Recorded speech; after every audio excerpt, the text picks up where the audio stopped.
Story Time with Aaron Zapata. You're listening to Home Sellers Advantage. I'm your host, Aaron Zapata. And I'm your other host, Todd Anderson. We are the Bald Brothers team at Impact Realty Group with Real Broker, and we are here to give you the Home Sellers Advantage. You can find us online at www.baldbrothers.tv. Again, that's baldbrothers.tv. Or you can call us at 833-305-BALD. That's 833-305-2253. It's the surprise episode. The surprise is we don't know what we're talking about, or we don't know what we're going to talk about. But once we start talking about it, we'll know what we're talking about. Yes. So today was a good day for us. Yep. We closed 2 transactions and technically we closed 3. 3 sides. Mm-hmm. Yes. 2 homes sold, 3 sides. Yes. Thank you. That's 2/3. We represented 3 parties. That's correct. We sold 2/3 of a home. 3, maybe 1 and 1/3. How does that work? Yeah. Let's reverse the denominator. Yeah. So it was a good day for us, right? We closed 2 deals and represented 3 parties. And I was talking with our assistant as we were going to one of the houses to put up the sold sign, which was fun. And I said, I have a hard time getting excited about closings. And he was a little shocked by that. And I said, well, I've got some trauma, like from early in my career, that doesn't allow me to get excited until I know the deal's done. Completely done. Completely done. Yeah. So I don't have like the eager, good anticipation of a closing. I have the, when is the other foot going to drop? The other shoe. That's what I mean. When is the other shoe going to drop? And I thought, maybe I should share that story. Not all deals can go well. These today went great. Like as planned, as prayed for, as hoped for, everything, right? It's strategically planned and it went as hoped for. But not every deal does. So when I was early on in my full-time career, when I was selling full-time, young married person with a couple of kids and had no salary, no backup plan, just me and the hours I could put in selling. Yep. And so my wife and I are heading off to Lake Havasu City, where she's from and her parents live. And it was President's Weekend. And it's so traumatic for me, okay? Like I know the very details of the story. I know the clients involved. I know the listing agent's name. And this was over a decade ago. Like this was a long time ago. And it's close to 20 years ago. Yeah. So I'm driving out to, this little mini vacation with my family. And I'm on the 15 freeway heading north. I'm outside of Victorville, almost to like where the Barstow outlets are now.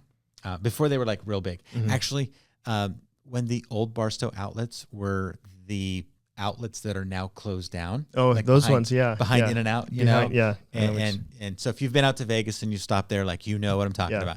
The outlets used to be in that building behind Subway and stuff like that, Starbucks.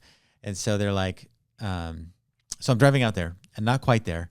And I get the phone call from the listing agent. And we were in escrow with a buyer, a young couple, and they were super excited. First house. And the loan had funded. Okay. Funding has happened. So we're just waiting for recording. For recording confirmation. And if you're selling a house or buying a house, this is important because the loan has to fund first in California. And then the money is held by escrow or the title company. And then they release the deed to record. So the funding has happened. The money's in. And now the deed is about ready to be released to record. And I'm just waiting on that call. So when the listing agent calls me, which I don't normally get a call from the listing agent, usually get a call from escrow. From escrow or from title. Or from title, right? And so I get this call, and Larry is his name, and he says, "Hey, Aaron, I got bad news." I'm like, "What are you talking about?" Like I'm driving, on the freeway. And he's like, "The deal's been pulled from recording." And I was like, "What are you talking about?" like we already have movers planned for tomorrow. This doesn't happen. It's not supposed to happen Right. at this point. Like I've already arranged for keys to be delivered tonight so they can move in tomorrow.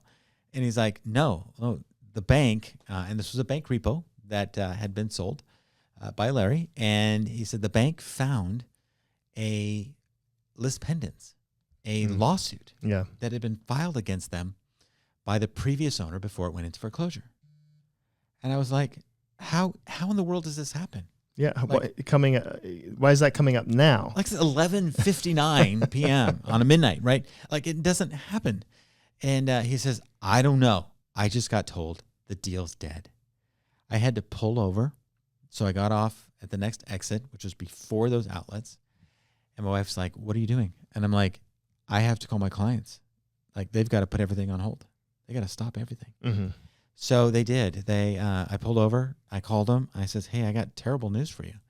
And they're like, what's happening? And I said, the bank pulled the listing. Like it's done. And they were shocked. I was as shocked as I was. Yeah. And so I spent the next 15, 20 minutes there talking to them, letting them know that I have no more information than I just gave them. Yeah. But that I was going to be back in town Monday night because Monday's a holiday. And we would have to get back to work and figure out something on Tuesday. And so I continued on my journey, very sad. Like I was literally counting on that money to be cashed, right? That commission check for me as an agent. We live on commission checks. Mm-hmm. It was dead. It was gone. I was shocked. And so did you go out to Lake Havasu and had no money to get back?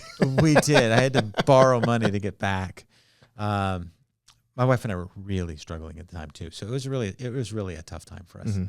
And it was even harder for the clients because their hearts and everything was ready to move in. Yeah. So I came back when I met with them. We went to the house and I just showed it to them again because they're like, we kind of have to have like a time of mourning here. Yeah. And they cried. Like the wife just bawled, right? Wow. And she's like, I don't know. So there is a good news to the end of the story. But this is why I don't get excited about closings. Because I was like 10 minutes from the call that says, hey, we're done, to no, you're not. It never should have started in the first place. So my client went into detective mode, which like he saved the deal in the end. Mm-hmm. He's like, wait a minute. I don't know what's happening here. Let me go find out. So I was able to get from the listing agent, I was able to get the legal documents, the court case number. And so my client went into detective mode and he started going down to the court and he started following the court case through the court system. Yeah, he really wanted this house. He did, right? So they sent over cancellation instructions and I'll tell you about that in a second. But those were received by us, signed by the bank, and we just held on to them. So my client was like, going through the process. So a month goes by. He's like, oh, okay, they got a court case date. So it was set, right? So he went the day after to what's happened. And what happened after is that the seller never showed up. Attorneys for the buyer did, of course. Wow. I mean, the attorneys for the Wells Fargo did. Yeah. But the owner, the previous owner, never did. Showed up. So the judge, being gracious and all, said, well, let's give them another 30 days to show up. Maybe they forgot. So they scheduled another hearing for 30 days. 30 days come and go. He goes into the court case the next day. Like he literally is driving to the courthouse, checking on their computer because you can't get it online. And at least back then. And so they didn't show again. So now case has been moved for dismissal. Now the judge has 30 days to dismiss it. So it took 30 days. So finally, we're now 60, 90 days in. Wow. Finally, the court case has been resolved. The lis pendens has been removed, and I set up a search in the multiple listing service, and I put the address, the one address. So if this property goes active again, it comes back to me, right? At least it comes back. I get notified. Yeah. So I don't know, 3 or 4 weeks went by, still nothing. Larry, the listing agent working with the bank, he doesn't get advance notice. He would get an email or a fax back in the day that says, hey, here's your new listing. And that's how bank repos agents took listings. Yeah. They open their email and like, oh, I got a new listing today. Yay. Yeah. So I get the notification one day. And sure enough, it's listed by Larry. I call Larry. Hey, Larry. He's like, hey, yeah. I said, I don't know if you remember me. I says, dude, I totally remember you. And I says, we're still in escrow. And he's like, cancellation Papers weren't signed. He's like, what are you talking about? Yeah. I said, well, you sent those cancellation paperwork.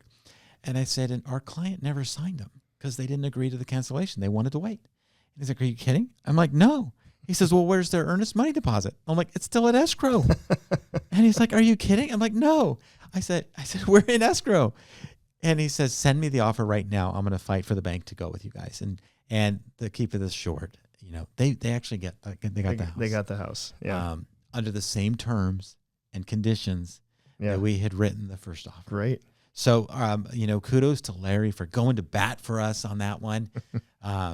My buyers, kudos to them for following it through. The sad thing is we found out that lawsuit was filed before they even listed the house the first time. Oh, wow. Yeah. Wow. So should never have been listed. Yeah. So when you say, Aaron, are you excited about a closing coming up tomorrow? Todd, what am I going to say? Not until it is closed. Not until it's closed. Not until it's all done. Yeah. And so, apologies to anybody who is around me the day before closing because I get a little stressed. Yeah. But just know that is a very odd scenario. That is not the norm. So the way it normally works is you get the funding, everything funds, and then typically within a matter of a couple of hours, we get notice that it has fully recorded. Yeah. That is normally the process. Yeah. So if you're thinking of selling your house, more than likely that is not going to be, or if you're buying, in this case, you were representing the buyers. Yeah. Right. Yeah. But more than likely that's not going to happen. So there are some things that can cause it to die at the table, basically right at the end. Not common, not common at all. But something that is a little bit more common is the escrow might have prepared the paperwork wrong. Mm-hmm. Clerical errors. Or there could be a typo, just like something clerical, right? Simple things like that, yeah.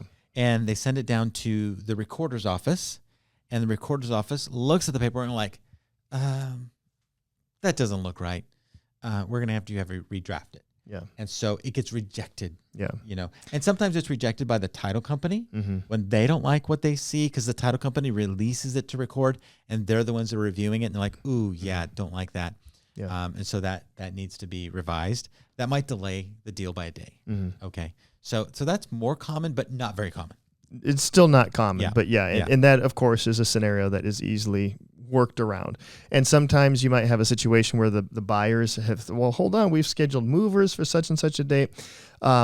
Oftentimes we can work around that. An agreement can be signed allowing an early occupancy of the buyers, especially if they've got the movers and everything all scheduled. But it's a case-by-case basis. Yeah. And so a lot of the things that come up at the last minute, usually just delay it a couple of days. Yeah. But that can be important. Yeah. If it's supposed to close on a Friday and all of a sudden it gets pushed to Monday and you have movers scheduled, right? Yeah, and if Monday's a holiday, it gets pushed to Tuesday. Right. Right. But chances are it's not going to be a 90-day push like your example. Yes. Or more than 90 days, actually. Right. And sadly enough, most of my trauma stories like that are having to do when I represented the buyers. And when there was something on the other side back in the days of bank repos and short sales, those were nail-biting situations. And you as an agent have very little control when it comes to that scenario because you're only representing the buyer. You're not representing the seller and how they're handling and their agent are handling things. So yeah, I once had a listing agent, Todd, that fired herself from negotiating with the bank on a short sale. Really? Yeah. She quit. No, I was out of town and it was a holiday weekend. So holidays and real estate for me are hard, I guess. And I'll just add to this story because it's kind of fun. It's a storytelling day. And it was a short sale and we were off by a little bit on the money. And I remember the listing agent yelling at me and I was also with my wife that day. And so I took the call. We were out of town and she was yelling at me. And she's like, my wife was like, wow. Your wife was not yelling at you. No, you. not my wife. The listing agent was yelling at me. And she finally she's just like, I would rather not earn another dollar on this deal than to do any more work. And I'm like, are you telling me you're done negotiating with the bank? Because we're really close. I'm not going to do any more work. I says, okay, so you're quitting. I'm not going to do any more work. I said, then I need to hang up and I've got work to do. So I hung up and I immediately started figuring out who the bank was, how to negotiate with the bank, and got the deal done for my buyer. And she still got paid. I made $1,200 at the end of the day. That was a tough one. It was a tough one. Yeah. But there's a whole lot more to that one. Boy, that's a whole book I could write. But to say, as realtors, like our job is to be excited and to be, but we're also realistic, and we want to make sure that everything happens before we give you the good news. Yeah. So that's right. Yeah. Anyways, story time with Aaron. Yep. Story time. So if you're interested in selling your home, call the Bald Brothers team and have your own story. But our goal is not for you to have a harrowing, scary story. We want to have we want your story to be like a Hallmark movie story where it's just happy. Everything has a happy ending all the way through, or like a Korean drama. My wife likes those. They're just all maybe a little bit of small things in the middle, but a little bit of drama. But it's going to end up happy. Yeah, that's the kind of stories. A sitcom. Those are the kind of stories that we want with the Bald Brothers team. That would be good. So, but here, okay. I know you want to end on this super happy note, but I have to be realistic here. Okay, this is just me, and this is my war torn. Like I've just been through it all. If there is something lurking in the closet, your business is in trouble, and you personally guaranteed a note, and that person is looming, right? That lawsuit's looming, and they're coming after you for debt. Like, you better tell your agents. Yeah, let your agents know they cannot help you if they don't know the information. Yeah, so you got to figure. You just don't want to bring that to the table at the last hour. Yeah, because it will kill the deal. Yeah. And we want deals to go through. Yeah, we want happy endings. And to live on in great memory. Yeah. Well, today was story time with Aaron Zapata. Yes, it was. And but my story had a good ending. Yes, it did. So congrats to you, Robert. You know who you are, for seeing that through all the way to the end. And you're still in that home. Great. Yeah. So super excited. God bless. But you know what we do? We sell homes. Yes, we do. And until next time, God bless, and we'll talk to you soon.